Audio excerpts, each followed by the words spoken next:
I'm Adam Antshell for Pro Football Weekly with a snap judgment look at the draft's losers, presented by Verizon FiOS. Joined by our draft expert, Nolan Naraki. And Nolan, we know you were not impressed with the Chargers draft. Why is that?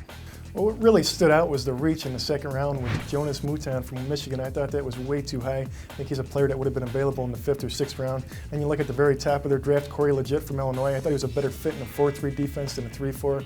So I think that's, even though he could play in that system, I think he would have been better for another team. And you got GILCHRIST from Clemson. I thought they reached on him. And SHAREECE, WRIGHT. I think there were a lot of medical concerns.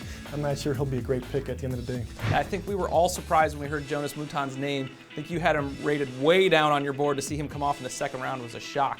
Now, another team that you have as a loser, a bit of a surprise, the Lions. I know a lot of people like that Nick Fairley pick as he slid to them in the first round. Why do you have them as a loser? Well, I think if you look at the talent, they definitely had talent. They added talent to that team. But I think the draft was marked by a boomer bust feel. I think Fairley was a big question mark. I think Titus Young has character concerns and he's very light. Could be a guy that has trouble staying healthy in the pros. And then you got Michaela Shore, who I thought had average instincts. I just thought that for the value that they got in these players, I'm not sure they're going to get a whole lot out of them. How do you think Fairley works next to Sue?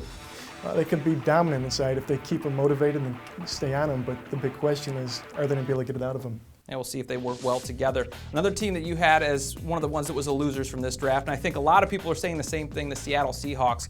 A reach in the first round, it just seemed like pick after pick, it was kind of, we were shaking our heads. Yeah, I think James Carpenter was still going to be a first-round pick. Even the Green Bay Packers had targeted him in the first round, so he was going to come off the board. But I think the look on Nick Saban's face said it all. It was just complete shock. And I don't know that he belonged where he got drafted. And you look at the rest of the draft, I'm not sure they got a whole lot. John Moffitt maybe could be a starter down the road. And there were just a lot of guys there. I don't know that they're going to come away with more than a starter.